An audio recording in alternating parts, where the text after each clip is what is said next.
Evo, subota jutro, 12 sati će skoro, 21.1.2023.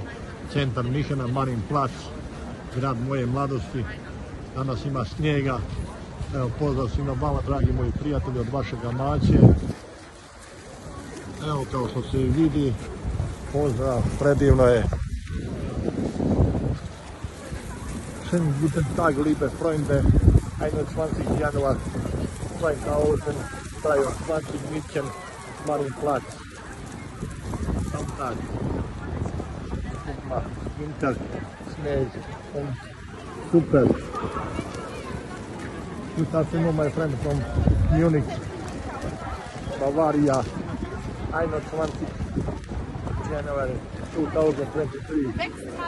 Saturday.